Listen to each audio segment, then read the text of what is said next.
Alpha classes દુધરેજમાં આપ સૌનું હાર્દિક સ્વાગત છે। આજે આપણે ધોરણ 10 વિષય વિજ્ઞાન પ્રકરણ 2 એસિડ બેઝ અને ક્ષારના પ્રશ્નો વિશેની સમજૂતી મેળવીશું। ચાલો, નાઇટ્રિક એસિડ તો તમારે યાદ રાખવાનું છે કે આ બધા પ્રશ્નો તમારે એક બુક રાખવાની છે, બુકની અંદર લખી લેવાના છે। ચાલો, નાઇટ્રિક એસિડનું અણુસૂત્ર છે HNO3। એસિટિક એસિડનું અણુસૂત્ર છે CH3COOH। પછી છે સોડિયમ હાઇડ્રોક્સાઇડનું અણુસૂત્ર છે સોડિયમનું Na અને હાઇડ્રોક્સાઇડનું OH, તો NaOH। મેગ્નેશિયમ હાઇડ્રોક્સાઇડમાં તમારે ધ્યાન રાખવાનું છે કે અહીંયા 2 આવે છે। 2 કેમ આવે છે? મેં તમને કહ્યું હતું કે અહીંયા મેગ્નેશિયમનો એક અણુ હશે અને એની +2 સંયોજકતા છે। OHની સંયોજકતા કેટલી છે? -1, તો અહીંયા બીજો OH આવશે અને -1।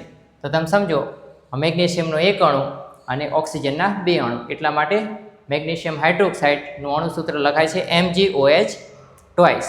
પછી છે સોડિયમ ઝિંકેટ, આ IMP છે, યાદ રાખજો। સોડિયમ ઝિંકેટ Na2ZNO2, એવી રીતે તમારે વારંવાર બોલવાનું છે Na2ZNO2, એટલે તમને સોડિયમ ઝિંકેટ યાદ રહી જશે।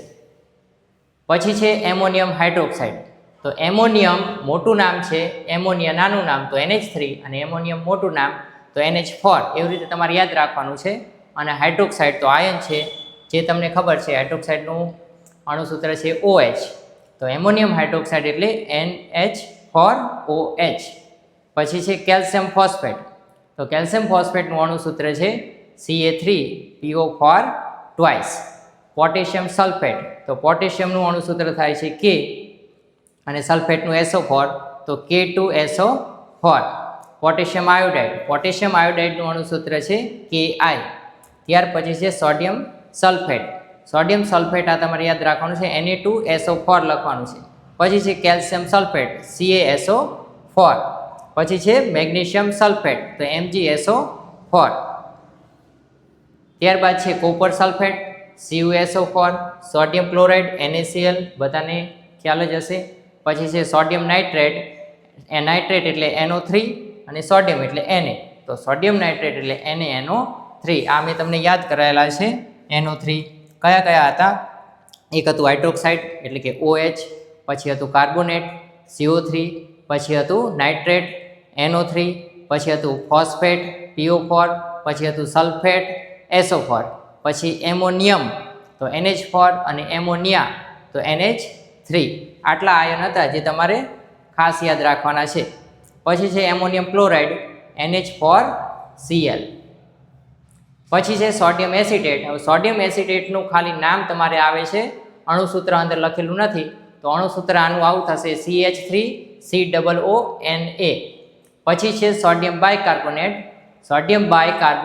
આ બાય એટલે હાઇડ્રોજન કહી શકાય છે અને એને બાય પણ કહી શકાય છે, તો સોડિયમ બાયકાર્બોનેટ એટલે NaHCO3। ત્યાર પછી છે સોડિયમ હાઇડ્રોજન કાર્બોનેટ, આ એ જ નામ છે, તો NaHCO3। પછી બ્લીચિંગ પાવડર એટલે નિરંજન નહીં પણ વિરંજન, અહીંયા સ્પેલિંગ મિસ્ટેક છે, નિરંજન નહીં, તમારે લખવાનું વિરંજન। બ્લીચિંગ પાવડર અથવા વિરંજન પાવડર બંનેનું અણુસૂત્ર થશે CaOCl2। ત્યાર પછી છે એમોનિયા NH3। પછી જીપ્સમનું અણુસૂત્ર છે CaSO4.2H2O। પછી છે plaster of Paris CaSO4 1/2H2O, અને પ્લાસ્ટર ઓફ પેરિસનું નામ છે કેલ્શિયમ સલ્ફેટ હેમિહાઇડ્રેટ, તો કેલ્શિયમ એટલે Ca, સલ્ફેટ એટલે SO4, ડોટ હેમી એટલે 1/2 અને હાઇડ્રેટ એટલે H2O। તો એવી રીતે તમે યાદ કરી શકો, કેલ્શિયમ સલ્ફેટ હેમિહાઇડ્રેટ એટલે CaSO4 1/2H2O, કેલ્શિયમ સલ્ફેટ હેમિહાઇડ્રેટ એટલે CaSO4 1/2H2O, અને ખાલી જો જીપ્સમનું પૂછે તો તમારે CaSO4 2H2O। ચાલો, આપણા પાઠનું નામ છે એસિડ બેઝ અને ક્ષાર, માટે આ પ્રશ્ન તમારી પરીક્ષામાં પૂછાઈ શકે છે કે એસિડના ગુણધર્મ જણાવો. તો પહેલો પોઈન્ટ છે એસિડ સ્વાદે કેવા હોય છે? ખાટા હોય છે. એસિડ ભૂરા લિટમસ પેપરને નહીં, અહીંયા તમારે લખવાનું છે ને, અહીંયા લખશું ને લાલ બનાવે છે. પછી અહીંયા એસિડ લખવાનું છે. એસિડ બેઝ સાથે પ્રક્રિયા કરી ક્ષાર અને પાણી બનાવે છે. પછી અહીંયા એસિડ ધાતુ સાથે પ્રક્રિયા કરી હાઇડ્રોજન વાયુ મુક્ત કરે છે. ધારો કે તમે સોડિયમને હાઇડ્રોક્લોરિક એસિડમાં નાખો તો સોડિયમ ક્લોરાઇડ ક્ષાર બનશે અને હાઇડ્રોજન વાયુ છૂટો પડશે. એસિડની pH 7 કરતાં ઓછી હોય છે. પછી છે બેઝના ગુણધર્મ જણાવો. તો તમારે બેઝના ગુણધર્મમાં લખવાનું છે બેઝ સ્વાદે તુરા હોય છે અથવા કડવા હોય છે અને બેઝ હકીકતમાં લીછા અને ચીકણા હોય છે. બરાબર. ધારો કે સાબુ આપણા છે, કોઈ પણ પાવડર છે, વોશિંગ પાવડર હોય કે ગમે તે કપડાં ધોવાનો પાવડર ગમે તે છે, બરાબર, અથવા કોઈ લાદી સાફ કરવાનો પાવડર છે, તો આ બધા જે કેવા હોય છે? ચીકણા હોય છે. તો એસિડનો બેઝનો એ પણ ગુણધર્મ છે કે તુરા હોય છે, કડવા હોય છે અને ચીકણા હોય છે. બેઝ લાલ લિટમસ પેપરને ભૂરું બનાવે છે. તે એસિડ સાથે પ્રક્રિયા કરી ક્ષાર અને પાણી બનાવે છે. બેઝની pH 7 કરતાં વધારે હોય છે. તો બેઝની pH 7 થી 14 વચ્ચે હોય છે. પછીનો પ્રશ્ન છે એસિડની લિટમસ પેપર પર અસર જણાવો. તો એસિડ ભૂરા લિટમસ પેપરને લાલ બનાવે છે. પછીનો પ્રશ્ન છે બેઝની લિટમસ પેપર પર અસર જણાવો. તો બેઝ લાલ લિટમસ પેપરને પૂરું નહીં, અહીંયા તમારે લખવાનું છે ભૂરું બનાવે છે. શું લખવાનું છે? ભૂરું બનાવે છે. પછી સૂચકનું કાર્ય જણાવો. તો સૂચક એસિડ અને બેઝની હાજરીમાં રંગ પરિવર્તન કરે છે અને તેથી આપણને ખ્યાલ આવે કે આપેલું દ્રાવણ એસિડિક છે કે બેઝિક. તો સૂચકનું એ જ કાર્ય છે કે એસિડિક માધ્યમ અથવા બેઝિક માધ્યમને જાણવા માટે સૂચકનો ઉપયોગ થાય છે. પછીનો પ્રશ્ન છે કુદરતી સૂચકના નામ જણાવો. તો લિટમસ પેપર, અહીંયા પૂરું લખજો, લિટમસ પેપર અને હળદર. કૃત્રિમ સૂચકના નામ જણાવો. તો તમારે લખવાનું છે મિથાઇલ ઓરેન્જ અને ફિનોલ્ફથેલિન. ચાલો પછીનો પ્રશ્ન છે ઘ્રાણેન્દ્રિય સૂચક કોને કહે છે? તો જે પદાર્થની એસિડિક કે બેઝિક માધ્યમમાં વાસ બદલાય છે તેવા પદાર્થને ઘ્રાણેન્દ્રિય સૂચક કહેવામાં આવે છે. પછીનો પ્રશ્ન છે ઘ્રાણેન્દ્રિય સૂચકના નામ જણાવો. તો વેનીલા, અર્ક, ડુંગળી અને લવિંગ આ બધા શું છે? ઘ્રાણેન્દ્રિય સૂચકના નામ છે. પછી ધાતુ ઓક્સાઇડ કેવા હોય છે? તો ધાતુ ઓક્સાઇડ બેઝિક હોય છે. પછી અધાતુ ઓક્સાઇડ કેવા હોય છે? અધાતુ ઓક્સાઇડ એસિડિક હોય છે. ધારો કે આ યાદ રાખવાનું તમારે, અ થી અ એટલે એસિડિક, તો અધાતુ ઓક્સાઇડ એસિડિક હોય છે. એટલે આ તમને આપોઆપ યાદ રહી જશે. એસિડ અને બેઝની પ્રક્રિયા કેવી હોય છે? તો ઉષ્માક્ષેપક અથવા તટસ્થીકરણની પ્રક્રિયા હોય છે. એસિડ અને બેઝ જ્યારે ભેગા થાય છે ત્યારે ઉષ્મા ઉત્પન્ન થાય છે, માટે ઉષ્માક્ષેપક.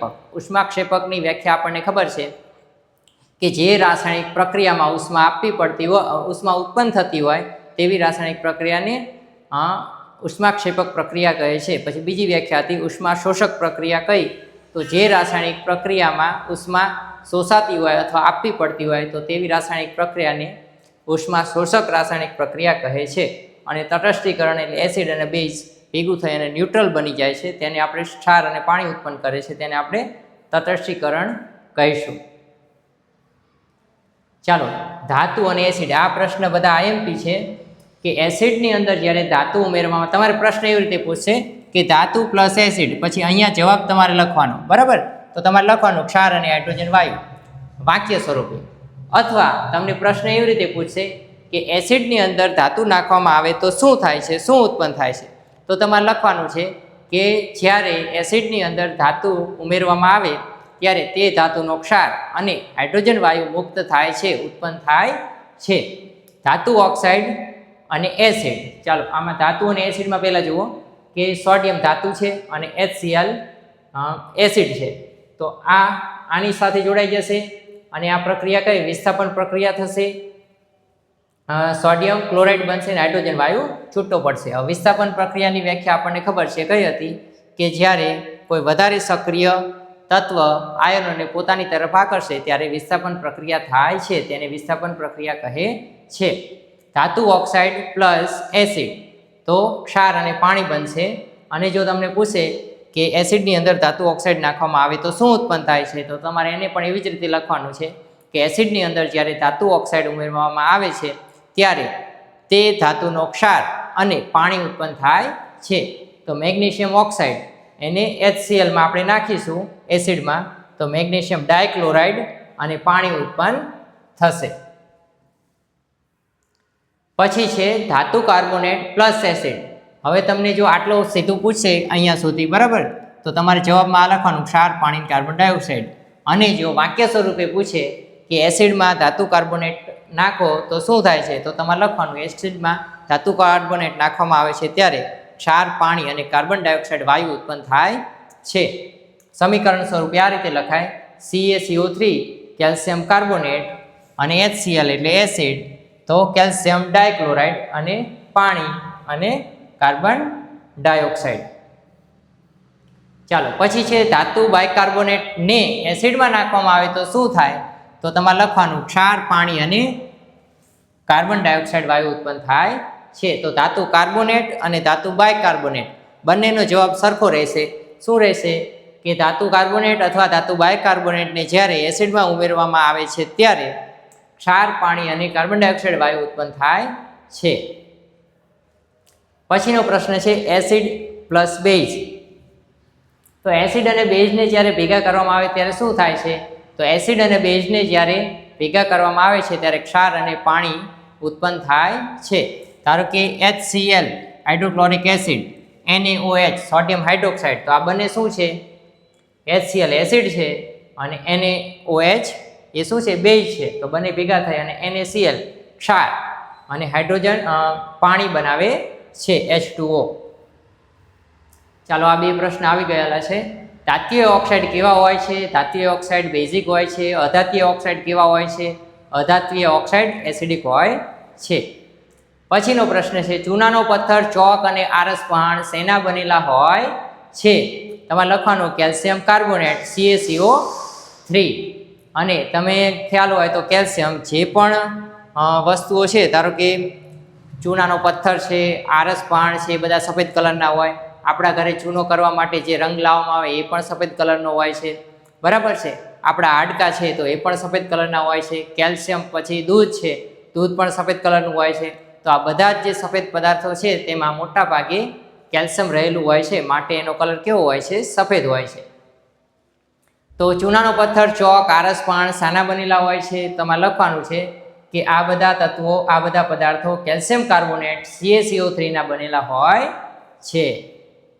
ત્યાર પછીનો પ્રશ્ન છે એસિડને શા કારણે પાણીમાં ધીમે ધીમે ઉમેરવામાં આવે છે, તો એનું કારણ છે એસિડને પાણીમાં ધીમે ધીમે ઉમેરવામાં આવે છે કારણ કે જો ઝડપી અને વધારે પ્રમાણમાં એસિડને પાણીમાં ઉમેરવામાં આવે તો ખૂબ જ વધારે પ્રમાણમાં ઉષ્મા ઉત્પન્ન થાય છે, જેનાથી કાચનું પાત્ર તૂટી શકે છે તથા સાથે સાથે આપણા શરીરને પણ ઈજા થઈ શકે છે. માટે પાણીમાં એસિડને ધીમે ધીમે ઉમેરવું જોઈએ. અહીંયા જો પાણીમાં એસિડને ધીમે ધીમે ઉમેરવું જોઈએ, કે પાણી એસિડમાં પાણીને નહીં, ધ્યાન રાખજો. તો પાણીમાં એસિડને ધીમે ધીમે ઉમેરવું જોઈએ. પછીનો પ્રશ્ન છે મોસ્ટ આઈએમપી મંદન એટલે શું, તો એસિડ અથવા બેઝમાં પાણી ઉમેરતા તેની એકમ દીઠ આયનોની સાંદ્રતામાં ઘટાડો થાય છે, આ પ્રક્રિયાને મંદન કહે છે. તો તમારે 3 પાર્ટમાં બોલવાનું. પહેલો પાર્ટ તમારે બોલવાનો એસિડ અથવા બેઝમાં પાણી ઉમેરતા, અહીંયા સુધી શું બોલવાનું, એસિડ અથવા બેઝમાં પાણી ઉમેરતા, એસિડ અથવા બેઝમાં પાણી ઉમેરતા. પછી બીજું વાક્ય તેની એકમ દીઠ આયનોની સાંદ્રતામાં ઘટાડો થાય છે, તેની એકમ દીઠ આયનોની સાંદ્રતામાં ઘટાડો થાય છે. પછી છેલ્લું વાક્ય આ પ્રક્રિયાને મંદન કહે છે. 3 પાર્ટમાં તમે બોલશો એટલે તમને આ યાદ રહી જશે. ચાલો પછી છે પીએચની ટૂંક નોંધ. તો આ 3 માર્કમાં પૂછાઈ શકે છે. પીએચનું પૂરું નામ પોટેન્જ ઓફ હાઇડ્રોજન છે. પોટેન્જ જર્મન શબ્દ છે, તેનો અર્થ શક્તિ થાય છે, અને માટે પોટેન્જ ઓફ હાઇડ્રોજન એટલે હાઇડ્રોજનની શક્તિ. પીએચ માપક્રમ દ્રાવણ એસિડિક છે કે બેઝિક તે જાણવા માટે થાય છે. પીએચનું માપક્રમ 0 થી 14 વચ્ચે હોય છે. પીએચનું માપક્રમ 0 થી 14માં વચ્ચે આવતું મૂલ્ય 7 છે, જે પાણી છે, અને પાણી કેવું છે? તટસ્થ છે. પીએચ માપક્રમ 7 થી નીચે હોય તો તેને એસિડ કહેવાય છે. પીએચ માપક્રમ 7 થી વધારે હોય તો તેને બેઝ કહેવામાં આવે છે. પછીનો પ્રશ્ન છે, એસિડમાં H+ આયનોની સંખ્યા વધારે હોય છે અને બેઝમાં OH- આયનોની સંખ્યા વધારે હોય છે. જે એસિડમાં H+ આયનોની માત્રા વધારે હોય તેને પ્રબળ એસિડ કહે છે. જે એસિડમાં H+ આયનોની માત્રા ઓછી હોય તેને નિર્બળ એસિડ કહે છે. જે બેઝમાં OH આયનની માત્રા વધુ હોય તેને પ્રબળ બેઝ કહે છે. અને જે બેઝમાં OH- આયનોની માત્રા ઓછી હોય તેને નિર્બળ બેઝ કહે છે. તો આ તમારી પીએચની ટૂંક નોંધ છે, અને આ છે પીએચના મૂલ્ય. આ એક વાક્યમાં પૂછાઈ શકે અથવા ટૂંક નોંધ પૂછાય તો આ બધા તમારે જેટલા યાદ આવે એટલા લખવાના રહેશે. જઠર રસ એટલે કે હાઇડ્રોક્લોરિક એસિડ, મંદ હાઇડ્રોક્લોરિક એસિડ ખોરાક પચાવવા માટે ઉત્પન્ન થાય છે આપણા શરીરમાં. તેનું મૂલ્ય 1.2 pH હોય છે. લીંબુના રસનું pH 2.2 હોય છે. પાણીનું pH 7.00. જો પૂછાય તો તમારે 7.00 લખવાના છે, ખાલી 7 લખવાનું નથી. રુધિરનું હોય છે 7.4. મિલ્ક ઓફ મેગ્નેશિયાનું હોય છે 10, અને સોડિયમ હાઇડ્રોક્સાઇડનું 14 pH મૂલ્ય હોય છે. ચાલો, ત્યાર પછીનો પ્રશ્ન છે, આપણા શરીરની પીએચની મર્યાદા જણાવો. તો 7.00 થી 7.8ની વચ્ચે આપણું શરીર કામ કરે છે. એસિડ વર્ષા એટલે શું?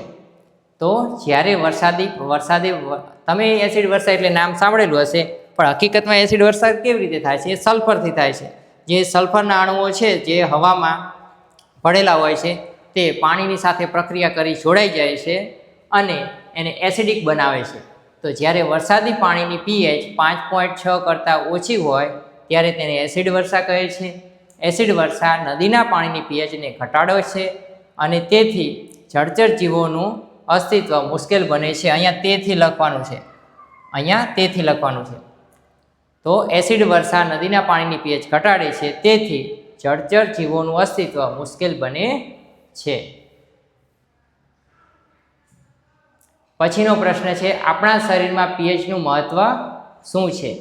અથવા આ પણ પ્રશ્ન છે, એન્ટાસિડ કોને કહે છે?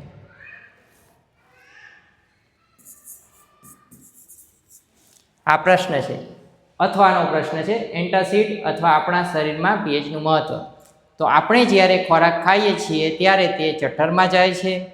આ ખોરાકમાં ઘણા બધા બેક્ટેરિયા હોય છે. સ્વાભાવિક છે કે બહારથી વાયરસ બેક્ટેરિયા આવતા હોય છે જે જઠર અને શરીરને નુકસાન પહોંચાડી શકે છે. આ બેક્ટેરિયાનો નાશ કરવા માટે તથા ખોરાકનું પાચન કરવા માટે જઠરમાં મંદ હાઇડ્રોક્લોરિક એસિડ ઉત્પન્ન થાય છે. ઘણી વખત જઠરમાં આ મંદ હાઇડ્રોક્લોરિક એસિડ વધુ પડતો ઉત્પન્ન થાય છે ત્યારે તે પેટમાં દુખાવાનું કારણ બને છે અથવા છાતીમાં બળતરા થાય છે, ખાટા ઉડકાર આવે છે. તો ઘણી વખત મંદ હાઇડ્રોક્લોરિક એસિડ HClના કારણે એસિડિટી પણ થાય છે. આ એસિડને તટસ્થ કરવા માટે તેમાં બેઝ ઉમેરવામાં આવે છે જેને એન્ટાસિડ કહે છે. અને એન્ટાસિડ તરીકે મિલ્ક ઓફ મેગ્નેશિયા એટલે કે મેગ્નેશિયમ હાઇડ્રોક્સાઇડ વપરાય છે. અને મેગ્નેશિયમ હાઇડ્રોક્સાઇડનું અણુસૂત્ર છે MgOH². ચાલો, પછીનો પ્રશ્ન છે એન્ટાસિડ. એ પ્રશ્ન જો નાના 2 માર્કમાં 1 માર્કમાં પૂછાય તો તમારે આટલું લખવાનું છે કે આપણા શરીરના જઠરમાં ખોરાકને પચાવવા માટે વધારે પડતો એસિડ ઉત્પન્ન થઈ જાય ત્યારે તેને તટસ્થ કરવા માટે જે બેઝનો ઉપયોગ કરવામાં આવે છે તેને એન્ટાસિડ કહે છે. Milk of magnesia, magnesium hydroxide, MgOH².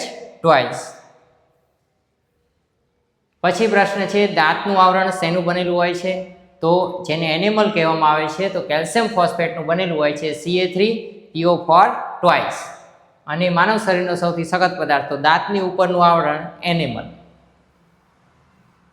પછીનો પ્રશ્ન જો ટૂંકમાં પ્રશ્ન પૂછાય 1 માર્કમાં તો તમે લખવાનું કે જ્યારે મોઢાની અંદરની pH 5.5 કરતાં ઘટી જાય છે ત્યારે દાંતનો સડો થાય છે. અને જો ટૂંકનોંધમાં પૂછાય તો તમારે આ રીતે લખવાનું છે કે મોઢાની pH 5.5 કરતાં ઘટી જાય છે ત્યારે દાંતનો સડો શરૂ થાય છે. દાંતની ઉપરનું આવરણ કેલ્શિયમ ફોસ્ફેટનું બનેલું હોય છે. અણુસૂત્ર જો આવડે તો તમારે લખી દેવાનું. અણુસૂત્ર એનું શું હતું કેલ્શિયમ ફોસ્ફેટનું? Ca2 ફોસ્ફેટનું PO4 અને ટ્વાઇસ Ca3 હશે કદાચ. હા, Ca3PO4 ટ્વાઇસ એ એનું અણુસૂત્ર છે. એ તમારે અહીંયા લખવું હોય તો લખી શકો છો. બનેલું છે જે શરીરનો સૌથી સખત પદાર્થ છે તે પાણીમાં દ્રાવ્ય થતો નથી, પરંતુ મોઢાની અંદરની pH 5.5 કરતાં ઘટી જાય ત્યારે તેનું ક્ષયન થાય છે. ચાલો, મોઢામાં હાજર રહેલા બેક્ટેરિયા જમ્યા પછી મોઢામાં બાકી રહી ગયેલા કણ, ખોરાકના કણો અને શર્કરાના વિઘટન દ્વારા એસિડ ઉત્પન્ન કરે છે. ખોરાક ખાધા પછી દાંત સાફ કરવા તેને અટકાવવાનો ઉત્તમ માર્ગ છે. દાંત ચોખ્ખા કરવા માટે વપરાતી ટૂથપેસ્ટ કે જે સામાન્ય રીતે બેઝિક હોય છે તે વધારાના એસિડને તટસ્થ કરીને દાંતના સડાને અટકાવી શકાય છે.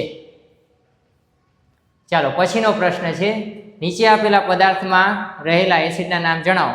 તો વિનેગરમાં એસિડિક એસિડ હોય છે, સંતરા અને લીંબુમાં સાઇટ્રિક એસિડ હોય છે, ખાટું દૂધ દહીંમાં લેક્ટિક એસિડ હોય છે, અને પછી ટમેટામાં ઓક્ઝેલિક એસિડ હોય છે, આંબલીમાં ટાર્ટરિક એસિડ હોય છે, કવચનો ડંખમાં મિથેનોઇક એસિડ હોય છે. પછીનો પ્રશ્ન છે, સોડિયમ ક્લોરાઇડ કોને કહે છે? તો હાઇડ્રોક્લોરિક એસિડ અને સોડિયમ હાઇડ્રોક્સાઇડના દ્રાવણના સંયોગીકરણથી ઉદ્ભવતા ક્ષારને સોડિયમ ક્લોરાઇડ કહેવામાં આવે છે. પછીનો પ્રશ્ન છે, ખનિજ ક્ષાર કોને કહે છે? તો દરિયાના પાણીમાં અનેક ક્ષારો ઓગળેલા હોય છે. આ ક્ષારમાંથી આપણે સોડિયમ ક્લોરાઇડને અલગ કરીએ છીએ. તો વિશ્વના અનેક ભાગોમાં ઘન ક્ષારોનું નિક્ષેપણ થયેલું જોવા મળે છે.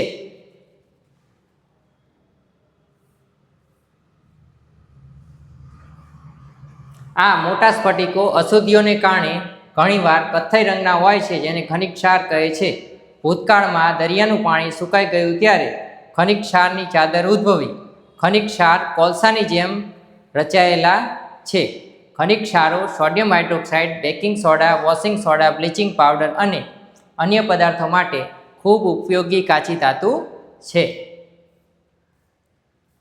ચાલો, પછીનો પ્રશ્ન છે, ખનિજ ક્ષારના ઉપયોગ લખો. એ ઉપરનો પોઈન્ટ અહીંયા લીધેલો છે, તો ખાલી એક વાક્યમાં પૂછાય તમારે લખવાનું છે, ખનિજ ક્ષારો sodium hydroxide, baking soda, washing soda, bleaching powder અને અન્ય પદાર્થો માટે ખૂબ જ ઉપયોગી કાચી ધાતુ છે.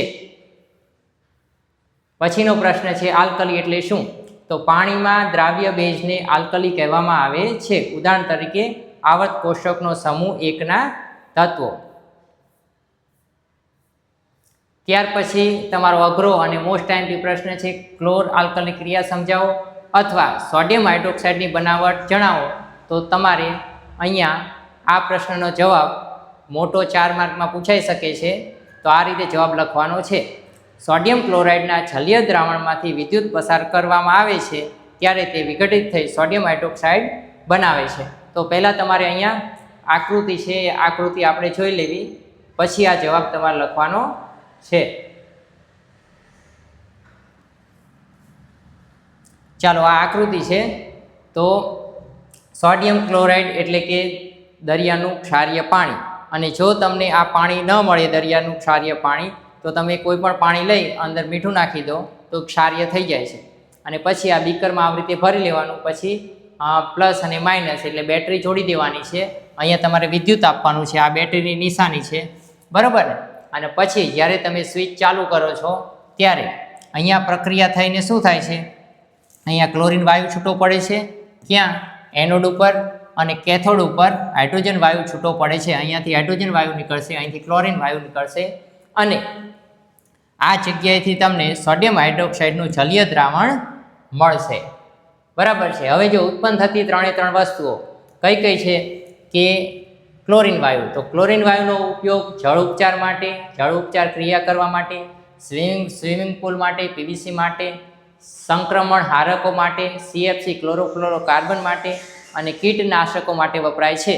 અને તેવી જ રીતે આ બાજુ હાઇડ્રોજન વાયુ તો બળતણ તરીકે વપરાય છે અને માર્ગેરીન તરીકે વપરાય છે અને એમોનિયા બનાવવા માટે વપરાય છે.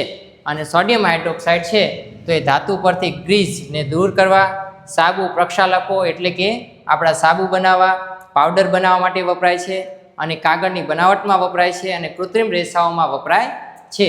તો આ તમારી આકૃતિ અહીંયા પહેલાં દોરવાની છે અને આ બધું જ આ રીતે તમારે લખી દેવાનું છે અને પછી નીચે લખવાનું ક્લોર આલ્કલી પ્રક્રિયા અને આકૃતિ દોર્યા પછી તમારે જવાબ લખવાનો છે. ચાલો તો પછી આ જવાબ છે સોડિયમ ક્લોરાઇડના જલીય દ્રાવણમાંથી એટલે કે મીઠાના જલીય દ્રાવણમાંથી વિદ્યુત પસાર કરવામાં આવે છે ત્યારે તે વિઘટિત થઈ સોડિયમ હાઇડ્રોક્સાઇડ બનાવે છે. આ પદ્ધતિને ક્લોર આલ્કલી પદ્ધતિ કહેવામાં આવે છે કારણ કે આ પ્રક્રિયાના અંતે નિપજ તરીકે ક્લોર એટલે કે ક્લોરીન વાયુ અને આલ્કલી તરીકે સોડિયમ હાઇડ્રોક્સાઇડ મળે છે. તો પાણીમાં દ્રાવ્ય ધાતુને આલ્કલી ધાતુ કહે છે. આ વાક્ય તમારે ત્યાં લખવાનું છે કારણ કે આપણો પ્રશ્ન છે ક્લોર આલ્કલી. એનોડ પોઝિટિવ હોય છે, કેથોડ નેગેટિવ હોય છે, માટે પાણીમાં રહેલા સોડિયમ ક્લોરાઇડનું વિદ્યુત વિભાજન થતાં એનોડ પર ક્લોરીન વાયુ અને કેથોડ પર હાઇડ્રોજન વાયુ મુક્ત થાય છે તથા કેથોડની પાછળ સોડિયમ હાઇડ્રોક્સાઇડનું જલીય દ્રાવણ બને છે. તો આકૃતિ આપણે ઉપર દોરવાની છે, નીચે નહીં, બરાબર ને?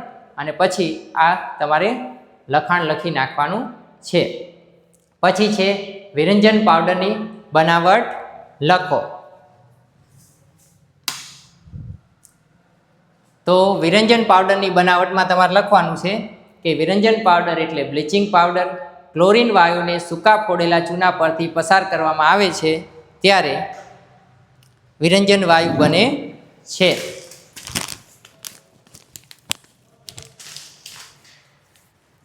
શું છે વ્યાખ્યા? કે વિરંજન પાવડર એટલે બ્લીચિંગ પાવડર ક્લોરીન વાયુને સૂકા ફોડેલા ચૂના પરથી પસાર કરવામાં આવે છે ત્યારે વિરંજન પાવડર બને છે. વિરંજન પાવડરનું અણુસૂત્ર છે CaOCl2 અને તેનું રાસાયણિક સમીકરણ છે કેલ્શિયમ હાઇડ્રોક્સાઇડ ક્લોરીન વાયુ. તો વિરંજન પાવડર અને પાણી તો CaOH twice Cl2 અને નિપજમાં બનશે વિરંજન પાવડર અને પાણી. હવે બીજો પ્રશ્ન છે વિરંજન પાવડરના ઉપયોગ લખો. તો ટેક્સટાઇલ ઉદ્યોગમાં, સુતરાઉ કાપડ અને લીલન ઉદ્યોગમાં, કાગળના ઉદ્યોગમાં, લોન્ડ્રીમાં ઉપયોગી થાય છે, રાસાયણિક ઉદ્યોગોમાં ઓક્સિડેશન કરતા તરીકે, પીવાના પાણીને શુદ્ધ કરવા માટે વિરંજન પાવડર વપરાય છે. પછીનો પ્રશ્ન છે બેકિંગ સોડાની માહિતી આપો. તો તમારે લખવાનું છે બેકિંગ સોડા એટલે ખાવાનો સોડા. બેકિંગ સોડાનું અણુસૂત્ર છે NaHCO3. તો એને સોડિયમ હાઇડ્રોજન કાર્બોનેટ પણ કહેવામાં આવે છે. ખાવાના સોડાનું નામ સોડિયમ હાઇડ્રોજન કાર્બોનેટ પણ છે. પછીનો પ્રશ્ન છે બેકિંગ સોડાના ઉપયોગ લખો. તો ખાવાના સોડાના ઉપયોગ લખો. આ બંને પ્રશ્ન છે, ધ્યાન રાખજો. અહીંયા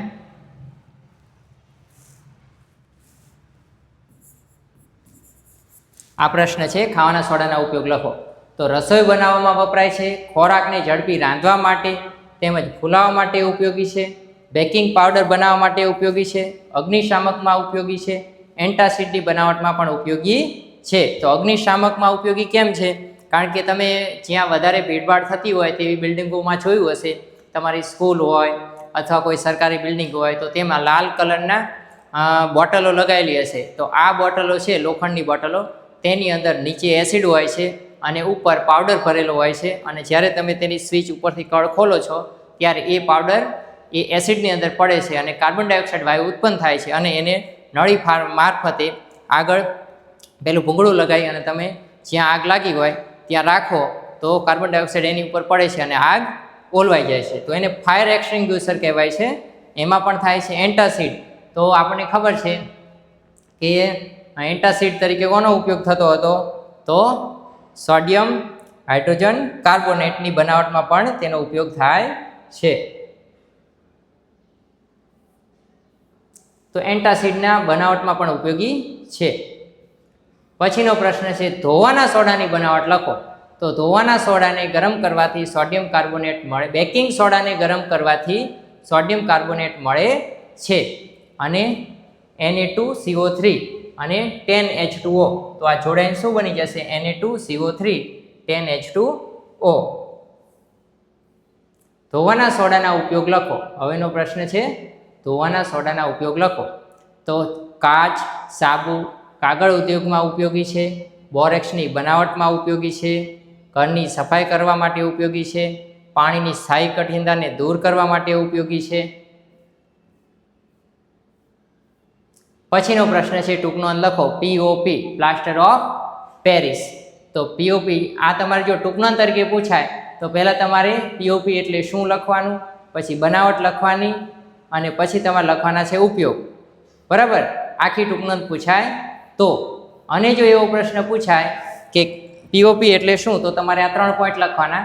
POP એટલે plaster of Paris, plaster of Paris એટલે કેલ્શિયમ સલ્ફેટ હેમીહાઇડ્રેટ, અને કેલ્શિયમ સલ્ફેટ હેમીહાઇડ્રેટ, કેલ્શિયમ એટલે Ca, સલ્ફેટ એટલે SO4, હેમી એટલે 1/2 અને હાઇડ્રેટ એટલે H2O. તો કેલ્શિયમ સલ્ફેટ હેમીહાઇડ્રેટ એટલે CaSO4 1/2 H2O. અને ત્યાર પછી જો ખાલી બનાવટ પૂછાય 2 માર્કમાં તો તમારે આ લખવાનું છે કે પ્લાસ્ટર ઓફ પેરિસ જીપ્સમમાંથી બને છે. પછી જીપ્સમનું અણુસૂત્ર લખી દેવાનું CaSO4 2H2O. અને પછી આ એની મેઇન વ્યાખ્યા છે કે જીપ્સમને 373 કેલ્વિન તાપમાને ગરમ કરતા તે પાણીનો 1/2 અણુ ગુમાવીને કેલ્શિયમ સલ્ફેટ હેમીહાઇડ્રેટ બનાવે છે, જેને પ્લાસ્ટર ઓફ પેરિસ કહે છે. અને પ્લાસ્ટર ઓફ પેરિસ બરાબર એનું અણુસૂત્ર CaSO4 1/2 H2O. અને ત્યાર પછી તેના ઉપયોગ તો ભાંગી ગયેલા હાડકાને જોડવા માટે વપરાય છે. તમને ખ્યાલ હશે કે કોઈ વાર આપણે પડી ગયા હોય છીએ અથવા બીજા કોઈ પડી ગયા હોય છે, આપણા મિત્ર, દોસ્તાર, સગા સંબંધી, તો એમનો હાથ ફ્રેક્ચર થઈ ગયો છે એવું કહે છે. અને પછી એની ઉપર એક સફેદ કલરનો પાટો વીંટાળે છે અને પાટાની ઉપર વ્હાઇટ કલરની સિમેન્ટ પાણીમાં બોળીને ઉપર લગાડી દે છે. આ જે વ્હાઇટ કલરની સિમેન્ટ પાણીમાં બોળીને ઉપર લગાડે છે એ જ શું છે? POP plaster of Paris. ઘરમાં અંદરની છતોની સજાવટ માટે, રમકડાની બનાવટ માટે, ઘરમાં સજાવટની સામગ્રી તથા સપાટીને લીછી બનાવવા માટે અને મૂર્તિ બનાવવા માટે વપરાય છે. તમને ખબર હોય છે આપણે ઘરમાં જે POP છતમાં કરાય છે એ પ્લાસ્ટર ઓફ પેરિસ જ છે. અને પછી મૂર્તિ બનાવવા, ઘણી તમે સફેદ વ્હાઇટ કલરની મૂર્તિઓ જોતા હશો જે પ્લાસ્ટર ઓફ પેરિસની બનેલી હોય છે. ચાલો, તો અહીંયા આપણે પાઠ નંબર પ્રકરણ નંબર 2 ના પ્રશ્નના જવાબ બધા પૂરા કરી દીધેલા છે. જો આ વિડીયો તમને પસંદ આવ્યો હોય તો ધોરણ 8, 9 અને 10ના વિદ્યાર્થીઓને આ વિડીયો મોકલજો અને અમારી ચેનલને સબસ્ક્રાઈબ કરજો અને અમારા વિડીયોને લાઈક કરજો.